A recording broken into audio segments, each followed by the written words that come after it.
Ating pag-usapan ngayon ang isa sa mga pinaka-powerful at, aminin na natin, medyo shocking na eksena sa Ebanghelyo, yung pagpasok ni Jesus sa templo at pagtataboy sa mga nagtitinda.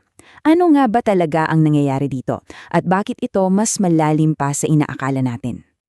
Okay, so ganito natin to hihimayin. Una, titingnan natin kung anong sitwasyon sa templo.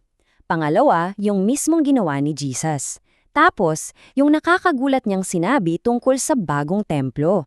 At sa huli, pag-uusapan natin ang dalawang klase ng pananampalataya na lumitaw dahil dito. Ready na ba kayo? So, ang setting natin, Jerusalem. Panahon ng Pasko, so ito yung pinaka-major na festival, as in dagsaan ang mga tao. At syempre, ang sentro ng lahat ay ang templo. Pero pagdating ni Jesus, iba yung naabutan niya. Yung dapat sanay isang sagradong lugar para sa panalangin at pagsamba, parang naging divisorya. Ang gulo, ang ingay. Ngayon, baka isipin nyo, anong masama doon? Di ba parang convenient ngayon para sa mga biyahero? Pero alam nyo, hindi yung serbisyo mismo ang problema. Ang problema ay yung lugar kung saan ito ginagawa at kung ano na ang naging prioridad. Ito ang matindi. Yung mismong lugar na inilaan para sa mga hindi Hudyo na gustong manalangin at makahanap sa Diyos, yun pa yung ginawang palengke. Parang sinasabi na, sorry, business muna, pera muna, bago panalangin? Yung puso ng pagsamba, napapalitan ng kita. So anong naging reaksyon ni Jesus? Well, hindi siya basta nagreklamo lang, talagang umaksyon siya. Grabe, di ba? Pero take note, hindi ito basta isang random act of anger. Hindi ito yung parang nawalan lang siya ng pasensya. Ito ay isang deliberate at simbolikong pagkilos. Isang malakas na mensahe na, mali na to, naliligaw na ng landas ang pagsamba. At dito, sa mga salitang yan, naroon ang al-importante na punto. Yung pagtatawag niya ritong bahay ng aking ama.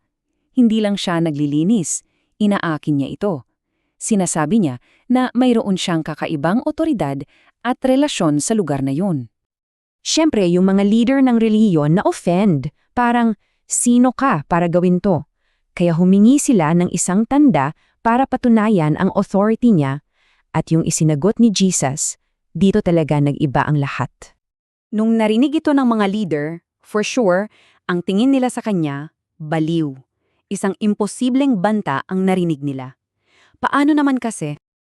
46 na taon, ganun katagal binuo yung napakagandang templong yon. Isipin niyo yung hirap at gastos doon. Tapos, darating lang siya at sasabihing itatayo niya ulit yon in 3 days? Imposible, di ba? Pero, eto yung twist. Hindi pala yung gusaling bato ang tinutukoy ni Jesus. May mas malalim siyang ibig sabihin. At dito niya ipinapakilala ang isang napakalaking pagbabago sa pananaw. Ang sinasabi niya ay siya mismo, ang kanyang katawan na mamamatay at muling mabubuhay, ang magiging bagong templo, ang bagong lugar kung saan ang tao at ang Diyos ay magtatagpo. Ang pagsamba hindi na nakatali sa isang building sa Jerusalem.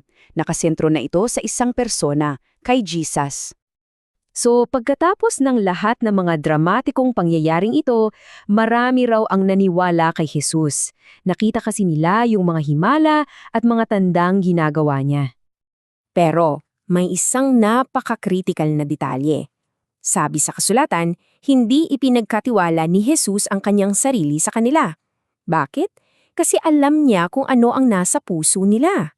At dito natin makikita na may malaking pagkakaiba ang dalawang bagay. Gets nyo ba yung difference? Yung mga tao, namanghalang sila sa show, sa mga himala. Pero ang hinahanap ni Jesus ay hindi fans. Ang hinahanap niya ay yung pananampalatayang handang magtiwala, yung nakaugat sa isang tunay na relasyon at hindi lang sa excitement ng sandali. So, yun yung aral dito. Yung mga tanda, yung mga himala, pwedeng maging pinto yan para makilala natin siya. Pero hindi pwedeng doon lang tayo titigil. Ang ultimate goal palagi ay yung mas malalim na relasyon, yung tunay na pagkakakilala at pagtitiwala kay Jesus mismo. At itong kwento, may hamon din para sa atin ngayon. Kung titingnan natin ang ating mga puso, ano ba ang sentro nito? Isa ba itong lugar para sa tunay na koneksyon sa Diyos?